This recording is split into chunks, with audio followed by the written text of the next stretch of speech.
dahsyat. Amin.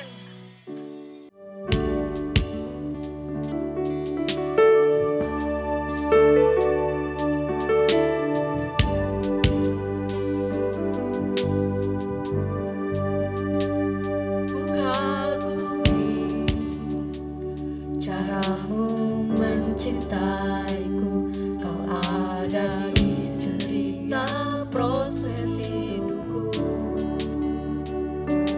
Di titik terendahku, kau hadir untuk mengangkatku. Ku tahu kau tak menyerah atas hidupku. Ku kagumi caramu mencintaiku. Kau ada di cerita proses hidupku.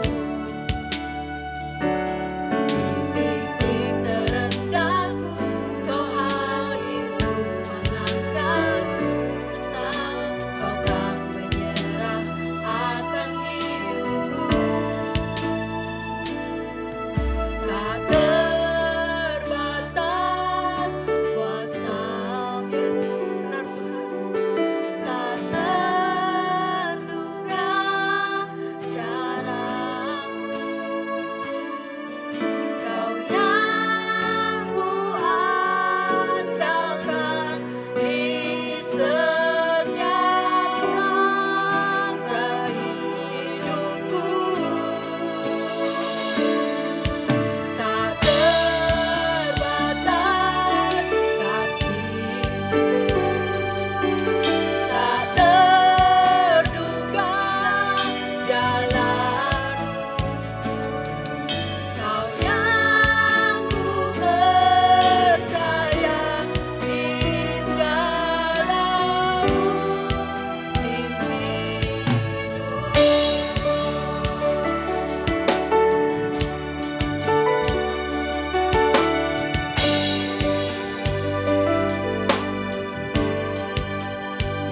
Ku kagumi caramu mencintaiku. Kau ada di cerita proses hidupku. Di titik terendahku, kau hadir untuk mengangkatku. Ku tahu kau tak menyerah akan hidupku. Tak terbatas kuasa-Mu, tak terduga caramu. Kau yang ku andalkan di setiap langkah hidupku. Tak terbatas kasih-Mu, tak terduga jalan-Mu. Kau yang ku percaya di segala musim hidupku. Tak terbatas Engkau Tuhan, tak terbatas kuasa-Mu, tak terduga caramu. Kau yang ku andalkan di setiap langkah hidupku. Tak terbatas kasih-Mu, tak terduga jalan-Mu. Kau yang ku percaya di segala musim hidupku.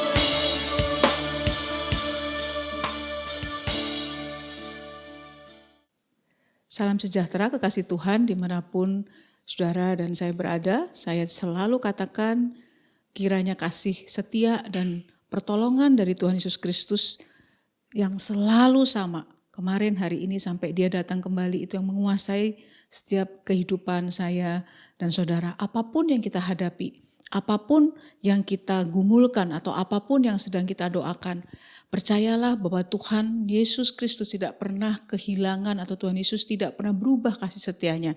Dan dia selalu baik bagi saya dan saudara yang percaya, katakan amin.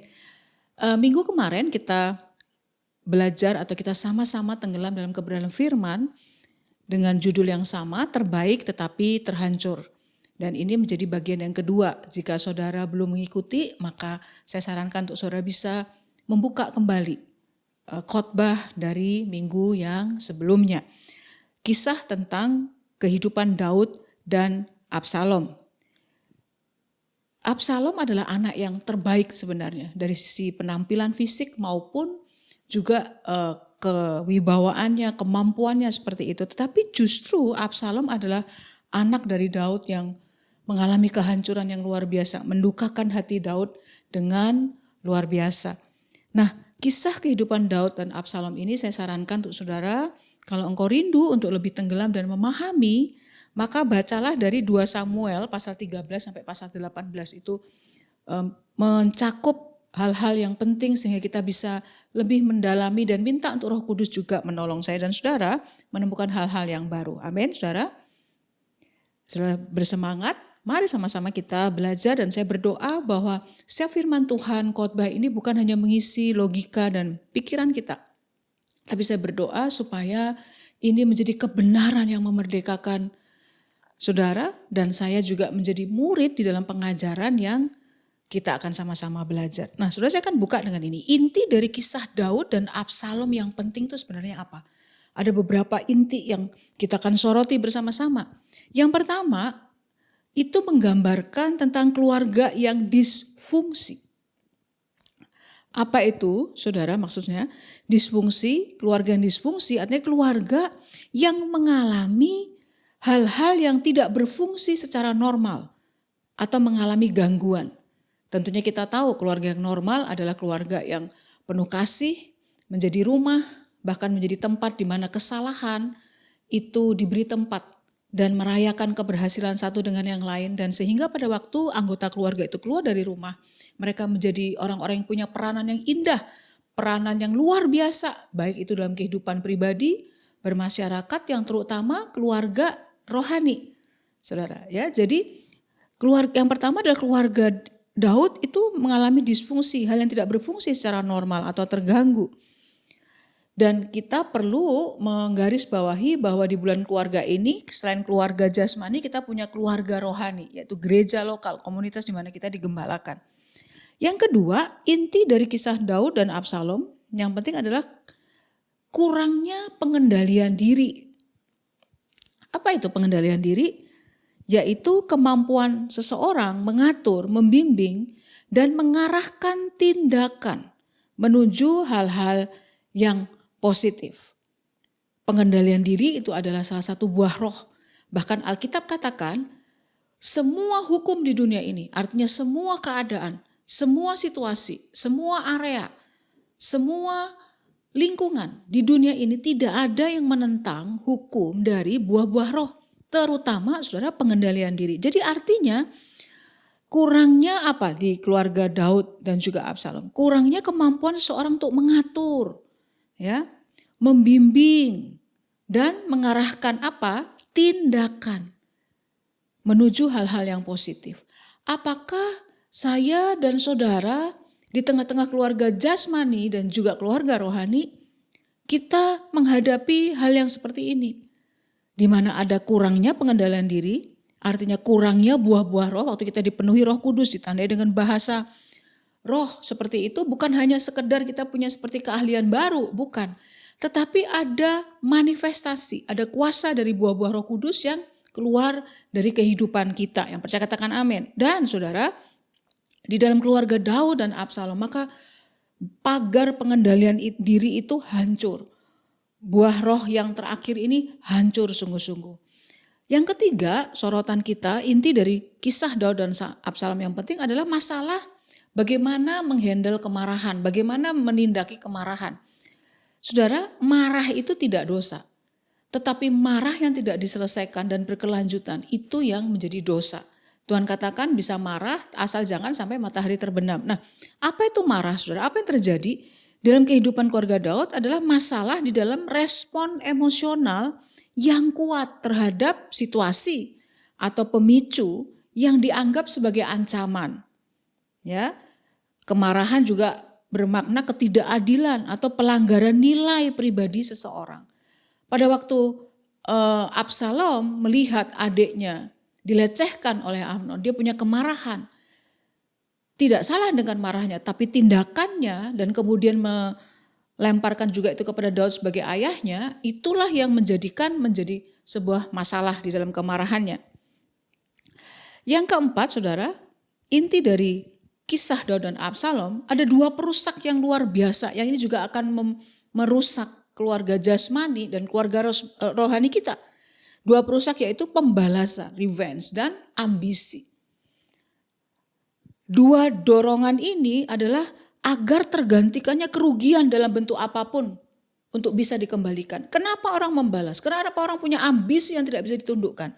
Karena ada kerugian yang dirasakan oleh seseorang. Kerugian atau hal-hal yang tidak adil yang dirasakan dan kemudian sikap membalas dan mendorong ambisi seseorang dalam bentuk apapun itu untuk supaya kerugian itu mesti kembali. Saya harus dapat lagi, saya harus diperbaiki, saya harus dimengerti, saya harus dibantu. Kalau sudah perhatikan, maka faktor-faktor ini yang kemudian mendorong dari keluarga Daud dan anaknya Absalom memiliki hubungan dan kekacauan. Nah, saudara, mari kita buka sampai di mana seorang anak yang namanya Absalom ini betul-betul bukan hanya mengganggu kerajaan Daud, tapi secara personal itu sudah punya pengaruh yang pribadi kepada Daud. Mari kita buka di 2 Samuel 15. Ayat yang ke-30 dan seterusnya. Ayat 30 dari 2 Samuel 15. Daud mendaki bukit Zaitun. Perhatikan kata-kata yang berbeda warna. Sambil menangis, kepalanya berselubung dan ia berjalan dengan tidak berkasut. Juga seluruh rakyat yang bersama-sama dengan dia masing-masing berselubung kepalanya. Dan mereka mendaki sambil menangis. 32 kita lompat. Ketika Daud sampai ke puncak, ke tempat orang sujud menyembah kepada Allah, maka datanglah Husai, orang Arki. Mendapatkan dia itu Daud dengan jubah yang terkoyak dan dengan tanah di atas kepala. Berulang-ulang dikatakan, seluruh rakyat, bahkan Daud itu menangis. Terjemahan lain mengatakan itu ratapan yang dalam, weeping, deep weeping. Sebuah ratapan yang menyedihkan yang diakibatkan oleh tindakan seorang anak yang menghadapi atau mengalami sisi pengasuhan yang minggu kemarin saya jelaskan, yang kita harus sembuh. Di ayat ke-22 bahkan orang melihat di tempat penyembahan itu di bukit orang menyembah Tuhan, Daud mengoyakkan jubahnya, taruh tanah. Di zaman itu kalau orang berkabung, biasanya itu orang berduka karena kehilangan akibat kematian. Tapi ini duka cita yang dalam sekali. Saudara kekasih, kalau engkau anak muda, youth, oh ini bukan untuk saya. Yes, itu untuk kita semua. Tahukah bahwa kegagalan seorang anak itu bukan anaknya saja yang dirugikan, saudara. Tetapi tahukah engkau anak-anak muda, anak-anak yang menjadi warisan harta yang berharga dari orang tua, bahwa keadaan seorang anak itu yang mendukakan begitu dalam hati seorang Daud, yaitu orang tua. Nah, mari kita belajar, saudara, sikap Absalom yang salah itu apa saja sih? Ya, waktu minggu lalu kita menyoroti tentang kita belajar apa yang Daud kerjakan sehingga membentuk Absalom. Tetapi kita mau belajar juga dalam keadaan itu apa sikap-sikap dari Absalom yang kemudian justru memperburuk atau justru salah di dalam menghadapinya. Karena tahukah saudara, Daud juga seorang anak yang diperlakukan tidak benar, abandon, yang minggu lalu kita belajar, diabaikan. Tapi sekaligus Daud adalah tokoh anak yang bisa menghadapi itu dan bahkan dikatakan, minggu lalu saya katakan, dia Tuhan akui menjadi orang yang melakukan kehendak Tuhan di zamannya. Jadi kita tidak punya excuse, kita tidak punya alasan untuk pekerjaan Tuhan yang luar biasa. Itu tidak bisa berlaku bagi saya dan saudara. Amin, saudara. Mari kita belajar sikap Absalom yang salah sebagai anak. Saudara, yang pertama, memelihara kemarahan. 2 Samuel 14 ayat 28. Setelah Absalom diam di Yerusalem, genap 2 tahun lamanya dengan tidak datang ke hadapan raja. Di 2 Samuel 14 ayat 1 dikatakan, di situ dijelaskan bahwa hati Daud, hati raja itu merindukan Absalom. Ada waktu di mana Absalom melarikan diri dan sepanjang waktu berpisah dengan ayahnya, Absalom sama sekali tidak ada pertobatan, tidak ada perubahan, tidak ada tindakan rekonsiliasi. Rekonsiliasi itu memperbaiki dari dua belah pihak kalau terjadi sebuah konflik atau kesalahpahaman atau masalah. Artinya Absalom sengaja memelihara kemarahan. Saudara, Pengkhotbah 7 ayat 9 mengatakan, ada bagian B dikatakan gini, karena amarah menetap dalam dada orang, baca sama-sama, orang apa saudara? Orang bodoh. Jadi kemarahan yang dipelihara itu seperti penutup mata yang menghalangi penglihatan, membatasi semua potensi dalam diri seseorang. Membatasi potensi dalam diri saya dan dalam diri saudara. Oke lah saudara, kalau itu sudah dalam waktu tertentu, Absalom punya waktu untuk dia merenungkan. Betul, trauma, pengalaman yang menyedihkan karena orang tua punya inner child yang belum sembuh. Betul, itu semua bisa terjadi. Melanda seorang anak, membentuk sebuah kepribadian kita dan pergumulan kita. Saya dengan terbuka minggu lalu juga menceritakan bagaimana pergumulan saya secara pribadi. Dan Tuhan bisa pulihkan, sedang berproses. Nah, pada waktu anak-anak sudah akil balik 12 tahun ke atas, lebih-lebih 17 tahun ke atas, maka tanggung jawab untuk mengalami perubahan sudah bukan lagi di pencetus atau masa lalu keluarga. Tapi keputusan saya dan saudara untuk sungguh-sungguh tidak melakukan seperti yang Absalom kerjakan. Bahkan dia sudah tahu ayahnya itu merindukan dia. Waktu dia kembali ke Yerusalem, dia sengaja untuk gak mau ketemu. Kalau sudah baca kisahnya, dia sengaja, suruh itu orang bantuin saya deh untuk saya ketemu ini, ketemu itu, mengatur. Kenapa? Karena dia sengaja untuk memelihara kemarahan. Saudara, amarah yang dipelihara, yang menetap di dalam kehidupan seseorang menandakan seseorang itu apa? Bodoh. Orang yang tidak bisa melihat hal-hal yang indah. Itu akan membatasi semua potensi dalam diri seseorang. Sudah belajar sampai di sini, saya berdoa dimanapun kau ada, kiranya Roh Kudus menjamah. Nah saudara, saya ingin membagikan ya sebuah tips atau sebuah pengetahuan tentang marah. Marah itu ada berbagai macam, tapi ada beberapa jenis marah. Kiranya kita kembali masuk ke mesin ronsen, saya juga belajar, saya menjadi murid untuk Tuhan menyembuhkan. Yang pertama ada jenis marah, yaitu assertive anger. Marah yang memilih untuk diam, tidak mengumbar, lebih menahan dan mengendalikan diri sehingga lebih mudah untuk mencari jalan keluar. Artinya marah tidak semuanya salah dan dosa. Saudara. Yang kedua, behavioral anger. Marah yang seperti ini adalah marah dengan ledakan keluar, bahkan bisa melakukan kontak fisik, ya, melakukan tindakan melawan hukum, melanggar hukum, menghilangkan nyawa atau bahkan melukai secara fisik karena keluar, saudara. Yang ketiga, chronous anger. Marah ini justru ditahan tetapi beda dengan yang pertama. Itu karena benci, frustasi, tekanan yang begitu luas dan dalam itu ditahan. Dan kemudian itu merusak kehidupan pribadi orang itu dan orang-orang dekat di sekelilingnya. Dan sebaiknya sebenarnya untuk chronous anger ini ada dua resep saudara. Ikhlas, surrender, berserah. Dan juga menerima, berproses tentunya ya. Yang keempat, judgmental anger. Marah ini yang timbul karena melihat ketidakadilan dalam masyarakat, masalah hukum. Saya ingat saya dipulihkan Tuhan dari pribadi yang seperti itu. Bahkan mengatakan hal-hal yang buruk tentang pemerintah, tentang sistem birokrasi dan segala sesuatu. Nah inilah yang kemudian orang bisa melakukan demo-demo dengan tidak masuk akal gitu yang merusak. Judgmental anger harus diselesaikan. Yang kelima adalah overwhelmed anger. Marah yang tidak terkontrol Berbeda dengan yang 1-4, saudara, biasanya muncul ini karena frustasi, akumulasi tekanan dari dalam diri, ya. Jadi pertama awalnya itu dari dalam diri yang kemudian diperparah dari faktor-faktor luar. Nah biasanya kalau itu sudah menguasai, makanya disebut overwhelming anger, itu betul-betul sudah menguasai pikiran, perasaan, kehendak seseorang. Saya berdoa kiranya Roh Kudus, roh yang manis dan lembut itu menolong saya dan saudara untuk mengatasi anger issue ini, isu kemarahan. Saya percaya di zaman ini ada banyak kita, saya dipulihkan Tuhan, sedang diproses Tuhan terus untuk benar-benar memiliki kata marah itu, waktu saat marah itu dengan benar. Saya berdoa Roh Kudus menolong saya dan saudara bahwa kita bisa menunjukkan ketidaksepakatan, ketidaksetujuan, kita bahkan bisa marah dengan cara yang sehat. Katakan sama-sama, saya mau marah dengan cara yang sehat. Bukan mau terus sengaja marah, saudara ya.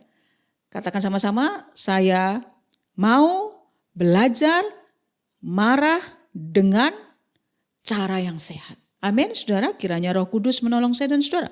Yang kedua, kesalahan dari Absalom, sikap Absalom. Sengaja membuat duka. 2 Samuel 13 ayat 36, datanglah anak-anak raja itu, mereka menangis dengan suara nyaring. Juga raja dan semua pegawainya menangis dengan amat keras. 37, Daud berduka cita berhari-hari lamanya karena anaknya itu. Saudara, saya katakan seperti ini. Lebih sakit atau luka yang paling menyakitkan itu adalah luka yang ditimbulkan dari orang yang dikasihi daripada serangan fitnah dari orang asing atau orang banyak. Setuju, saudara? Luka yang dalam di hati seseorang itu timbul dari awal mulanya karena cinta yang dalam kepada seseorang. Mari kita baca Amsal 17 ayat 25. Anak yang bebal menyakiti hati ayahnya dan memedihkan hati ibunya. Dikatakan pakai kata menyakiti dan memedihkan. Apa itu maksudnya? Atau arti dari bebal itu apa sih saudara? Apa itu bebal sebenarnya? Bebal adalah sukar mengerti. Lambat untuk menanggapi dan berubah. Dan yang ketiga, orang yang bebal, anak yang bebal adalah menolak hikmat dan kebenaran. Kenapa saudara orang bisa terluka begitu dalam? Karena itu sebenarnya adalah wujud dari cinta yang begitu dalam kepada seseorang. Luka-luka kita dari orang-orang yang terdalam, yang terkasih.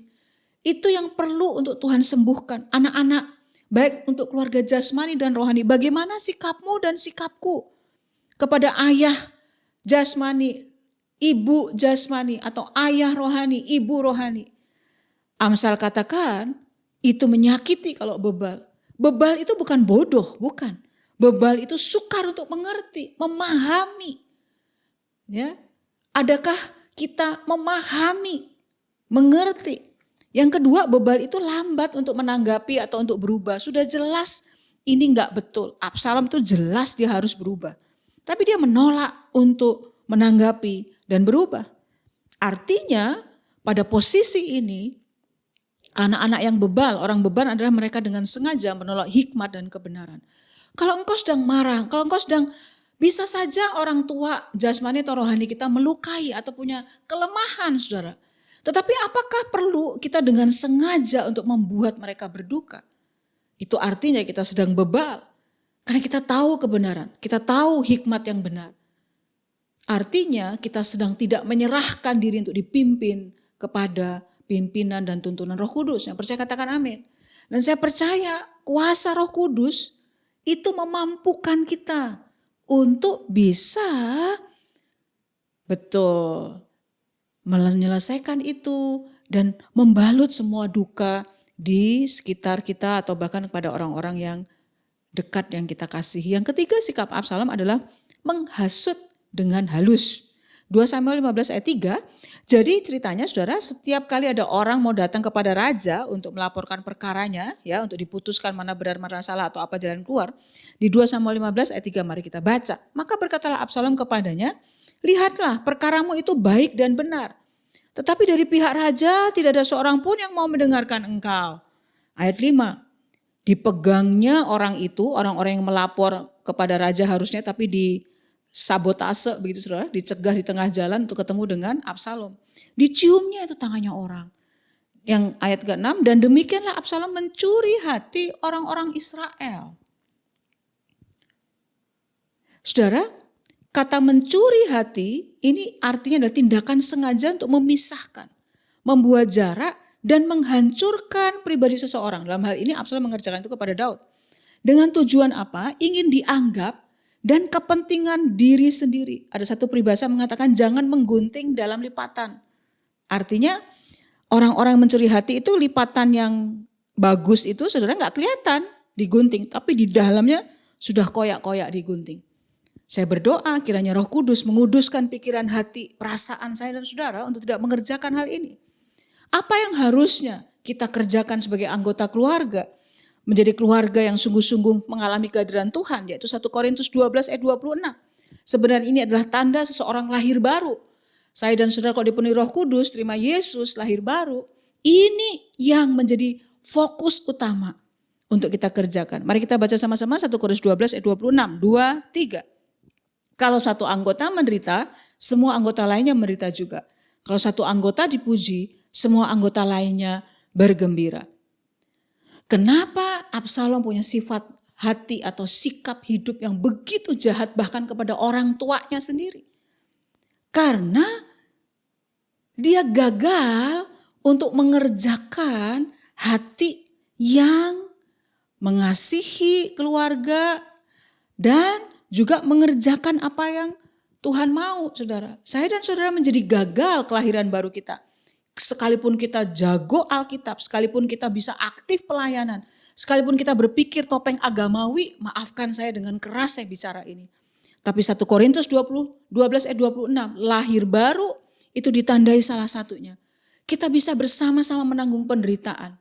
Mungkin kalau orang anggota keluarga jasmani rohani kita menderita, kita bisa bersama. Tapi bagaimana kalau salah satunya diangkat Tuhan, salah satunya dipuji, dihargai? Apakah saya dan saudara bergembira bersama-sama? Karena iblis awal mulanya, saya nggak ada di catatan, Kain dan Habel itu karena iri hati, karena panas hati, hatinya bengkok. Saya berdoa anak-anak muda, siapapun engkau, mungkin semua persoalan ini akan berhenti kalau kita belajar menyerahkan hati kita kepada Tuhan. Nah, di depan saudara ada satu gambar saudara tentang how change is created. Bagaimana kita memulai satu kebiasaan atau satu hal yang baik untuk karakter kita. Ya, langkah-langkahnya. Yang pertama Derek Chu menuliskan ini. Yang pertama adalah ide. Saya dan saudara harus menemukan sendiri. Kita sendiri yang tahu, apa yang salah dengan diri saya ya?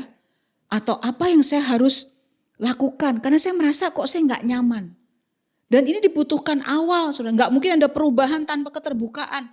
Ada pikiran, ada neon pertobatan yang ting gitu. Ya. Yang kedua, waktu kita sudah mulai mengerti bahwa ada kebutuhan yang harus diubah, ada pikiran, ditindaklanjuti dengan pemikiran. Oke, kalau saya seperti ini, saya mau keluar caranya gimana?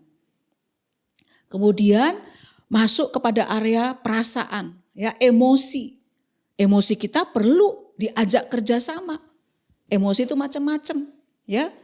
Kita punya pengertian, keterbukaan, kemudian kita berpikir, tapi kita perlu mendisiplin perasaan kita. Untuk apa? Langkah yang keempat, membuat rencana. Oke, contoh saudara, saya punya isu anger, ya, isu kemarahan. Saya dibesarkan dan ada di keluarga yang disfungsi dan kemudian itu saya tahu persis bahwa itu mengganggu. Waktu itu saya mulai membuat perencanaan. Kalau ada yang memicu, apa yang saya harus kerjakan? Contoh-contoh simpel. Saya lebih memilih untuk diam, berhitung. Kadang-kadang sudah nggak bisa sama sekali pakai untuk jalan atau kita mengalihkan. Kalau kita belum bisa, kenapa tidak? Jangan Roh Kudus. Itu kadang-kadang tidak bisa seperti itu. Yang kemudian karena kita merencanakan dan kita mengulang terus itu menjadi kelima langkahnya itu habit. Kebiasaan kita. Anak-anak kita perlu diadakan pembiasaan untuk sebuah budaya atau habit kebiasaan yang tercipta. Jika itu terus dikerjakan, saudara, maka kita harus ingat kita perlu komitmen. Kenapa komitmen perlu? Komitmen perlu karena kadang-kadang kita bisa gagal. Contoh, saudara, ada satu waktu, satu masa, cara saya marah atau anger issue saya mulai muncul. Ledakannya mulai muncul lagi. Maka iblis akan taruh rasa bersalah itu. Tapi waktu kita punya komitmen, enggak. Aku adalah ciptaan baru. Yang lama sudah berlalu, yang baru sudah datang. Roh Kudus itu guruku yang agung, aku pasti bisa. Tuhan ampuni kalau saya salah. Kita komitmen lagi kepada hal yang harus kita kerjakan. Nah, waktu terus kita kerjakan 1-6, saudara, muncullah yang namanya lifestyle. Gaya hidup. Gaya hidup kalau kita nggak kerjakan itu ada sesuatu yang nggak nyaman seperti itu. Dan di langkah terakhir yaitu terjadi perubahan. Yang percaya katakan amin.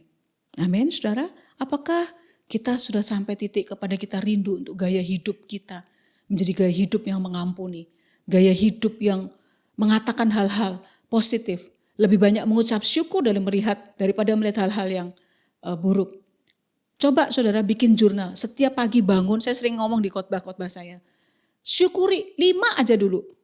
Kalau nanti bertambah lagi 10. Pernah saudara kerjakan itu? Mari saudara kerjakan. Begitu bangun pagi, Tuhan aku bersyukur 1, 2, apa saja. Mulai dari rumah, mulai dari orang-orang yang ada dekat dengan saudara dan memberi hidup buat saudara. Dan waktu itu terjadi menjadi gaya hidup. Terjadi perubahan. Nah saudara, ada satu hukum dalam hukum Taurat yang mengandung janji. Yang lainnya cuma kata jangan. Tapi ada satu yaitu Keluaran 20 ayat 12. Hormatilah ayah dan ibumu supaya kamu sejahtera dan panjang umur di negeri yang akan kuberikan kepadamu. Waktu kita hormat kepada ayah dan ibu kita secara jasmani atau ayah dan ibu rohani atau pengganti dari orang tua. Itu dikatakan janjinya. Kamu sejahtera panjang umur di negeri yang akan kuberikan. Artinya Tuhan memberi sejahtera, wellness, ya, berkat, anugerah, dan umur yang panjang. Penyertaan Tuhan di setiap tempat di mana kita ada. Apa itu hormat? Hormat itu wajib, hormat itu tanpa syarat. Ya. Tetapi taat, saudara, hormat itu menghargai. Hormat itu juga taat jika itu sesuai firman. Ada kata sesuai firman karena ada arahan atau suruhan dari orang tua atau orang yang punya otoritas yang tidak sesuai firman Tuhan. Kita dengan manis, kita dengan sikap yang benar, tentunya kita tidak bisa menaati itu. Hormat artinya kita merawat, mengasihi orang-orang yang Tuhan berikan menjadi otoritas di atas kita. Nah, saudara, kisah Daniel dan Absalom, saya hampir sampai di akhir-akhir khotbah saya, itu menggambarkan 2 hal yang luar biasa sebenarnya. Makna rohani di balik kisah di perjanjian lama ini. Yang pertama gambaran dari Tuhan.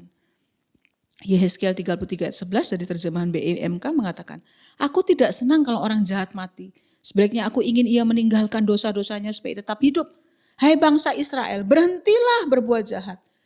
Gambaran apa saudara? Kasih Daud kepada Absalom itu menggambarkan kasih Tuhan yang tidak bersyarat dan sangat besar. Jika saya dan saudara jauh, kita enggak haus dengan perkataan Tuhan. Tidak haus dengan firman Tuhan. Itulah yang membuat hati Tuhan itu sangat-sangat sedih. Dalam satu bagian ayat firman Tuhan dikatakan Daud itu sampai berteriak gini, Absalom anakku, Absalom anakku. Bukankah itu sama dengan teriakan Tuhan Yesus dan kesedihan Bapa di surga waktu memalingkan muka? Bukankah itu sama dengan gambaran kasih Tuhan yang tidak pernah terbatas, yang tidak bisa kita pikirkan, yang tidak bersyarat? Jadi tidak ada alasan. Minggu lalu ada yang memberi respon sangat baik. Bagaimana saya bisa keluar dari trauma, pengalaman inner child dari orang tua yang membentuk saya menjadi pribadi yang tidak mudah atau hal yang perlu dipulihkan. Dan ini jawabannya. Saya dan saudara punya kasih Allah yang tidak terbatas. Kalau engkau mau, engkau buka hati, terima Yesus sebagai Tuhan dan Juru Selamat. Dan biarkan dia mengisi hati kita dengan sungguh-sungguh. Nah, gambaran yang kedua adalah gambaran dari keluarga rohani. Katakan sama-sama keluarga rohani, ya. Kolose 3 ayat 13. Sabarlah kamu seorang terhadap yang lain dan ampunilah seorang akan yang lain. Apabila yang seorang menaruh dendam terhadap yang lain, sama seperti Tuhan telah mengampuni kamu. Kamu perbuatlah juga demikian. Tadi saya sudah katakan, tanda kita lahir baru, jadi manusia baru, maka kita ada di dalam budaya mengampuni. Katakan sama-sama budaya mengampuni. 2, 3. Budaya mengampuni. Budaya itu artinya semua terhisap. Ya, kita tidak bisa tidak mengerjakan. Karena jika kita tidak mengampuni, perhatikan ini, maka Tuhan juga tidak mengampuni. Saya harus lengkap. Tapi saudara, jika saya dan saudara menjadi penyebab orang itu terluka, anggota keluarga jasmani rohani kita terluka, maka kita akan berhadapan dengan Tuhan sendiri. Kenapa Tuhan mengampuni seseorang? Tadi sudah dikatakan, sama seperti Tuhan mengampuni saya dan saudara, maka saya dan saudara juga harus mengampuni orang-orang yang ada melakukan atau keluarga rohani yang sedang lemah atau melakukan sebuah kesalahan. Ingat, orang yang tetap memelihara kemarahan seperti orang bodoh, pengkhotbah bilang. Matanya seperti ditutupi, penutup mata, sehingga semua potensi yang di depan kita tidak bisa kerjakan. Saudara, ada hukum resiprokal. Apa itu resiprokal? Artinya timbal balik atau berbalasan. Matius 7 ayat 12, segala sesuatu yang kamu kehendaki supaya orang perbuat kepadamu, perbuatlah demikian juga kepada mereka. Itulah isi seluruh hukum Taurat dan kitab para nabi. Kalau kita mau orang mengerjakan itu kepada kita, kita yang duluan kerjakan, saudara. Amin, saudara. Amin. Berapa banyak engkau yang mau bertobat? Saya juga mau bertobat. Kita semua orang berdosa anggota keluarga ini. Saya banyak melayani di jiwa-jiwa pernikahan atau keluarga. Counseling itu seringkali sudah nggak bisa, nggak ada jalan keluar. Tapi pertobatan, perubahan radikal ke arah Tuhan itu yang akan mengubah sebuah keadaan yang buruk, kutuk, luka, kemarahan, dendam. Perhatikan apakah saya dan saudara lebih banyak berpikir, merasa, dan mengatakan semakin banyak yang negatif terhadap keluarga jasmani atau rohani kita. Lebih banyak atau kita lebih banyak bersyukur dan mengatakan hal-hal yang membangun. Saya berdoa mulai esok hari. Kalau perlu ada toples, saudara tulis apa yang saudara syukuri dari keluarga saudara, dari pasangan saudara, dari anak saudara, dari gereja saudara, gembala, guru sekolah minggu mungkin. Dan saya percaya akan ada lawatan yang luar biasa. Saya tutup dengan firman Tuhan dari 2 Korintus 3 ayat 16 dan 17. Mari kita baca bersama-sama. 2, 3. Tetapi apabila hati seorang berbalik kepada Tuhan, maka selubung itu diambil daripadanya. Sebab Tuhan adalah roh, dan di mana ada roh Allah, di situ ada kemerdekaan. Saudara, saya gak perlu banyak mengatakan penjelasan untuk ayat ini. Roh Kudus pasti berbicara dimanapun kita ada. Syaratnya cuma satu, berbalik kepada Tuhan. Maka selubung, apa itu? Selubung kemarahan, selubung sengaja untuk mendukakan, selubung sifat menghasut, sehingga di keluarga ada kekacauan, keluarga rohani ada kekacauan, menarik orang untuk katakanlah untuk sesuatu yang kita tidak sukai. Dan waktu itu selubung diambil saudara, karena kita berbalik kepada Tuhan. Ayat 17 dikatakan, di mana ada roh Allah, di situ ada kemerdekaan. Kenapa enggak merdeka hari ini? Kenapa tubuhmu enggak merdeka? Kenapa anger issue-mu enggak merdeka? Kenapa perasaanmu enggak merdeka? Kak, Bu, kenapa aku mengalami ketidakberuntungan karena enggak merdeka? Saudara, kalau engkau mau tahu, kau mau merasakan dan kau mau terima itu, berbalik kepada Tuhan, siapapun saya dan saudara. Dan waktu itu terjadi, selubung itu diambil. Ini jawaban. Berproses trauma, kesedihan itu Tuhan mulai pulihkan dan pulihkan. Mari kita tundukkan kepala. Ambil waktu sebentar untuk kita menyembah Tuhan. Haleluya Tuhan, haleluya. Dimanapun kau ada, izinkan Tuhan menjamahmu dan menjamahku. Bapa, hambamu sudah berhenti berbicara, tapi Roh Kudus akan terus bekerja. Aku mengangkat tangan memberkati setiap orang yang bersama-sama mendengar firman-Mu hari ini. Terjadi pemulihan, terjadi selubung yang dibukakan dan kemerdekaan terjadi. Kami mengangkat tangan berdoa bagi bangsa dan negara kami. Kau pulihkan roh takut akan Tuhan atas bangsa ini. Bangsa ini diberkati Tuhan. Kami tidak punya judgmental anger. Kami mengucap syukur. Kami menyampaikan usulan. Kami menyampaikan masukan dengan cara yang sehat. Bagi mungkin pihak pemerintah atau dimanapun otoritas kami ada Tuhan. Kami mengangkat tangan untuk gereja di mana kami digembalakan. Berdoa untuk GBI orang-orang dari Bapak Gembala sampai seluruh pelayan Tuhan. Engkau membawa keindahan, kesatuan, dan berkat-Mu dicurahkan. Mari angkat tangan saudara, kedua belah tangan saudara, mari kita terima berkat Tuhan. Tuhan menyinari engkau dengan wajahnya dan memberi engkau kasih karunia. Tuhan menghadapkan wajahnya kepadamu dan memberi engkau kasih karunia. Tuhan menyertai engkau. Penyertaan dari Allah Bapa, penghiburan dari Roh Kudus dan persekutuan dengan Tuhan Yesus Kristus mengalir menyertai saya dan saudara mulai hari ini sampai Maranatha Tuhan Yesus datang kembali di dalam nama Tuhan Yesus Kristus. Semua yang percaya katakan amin. Tuhan memberkati. Biar ku hidup dalam kasih-Mu yang mulia.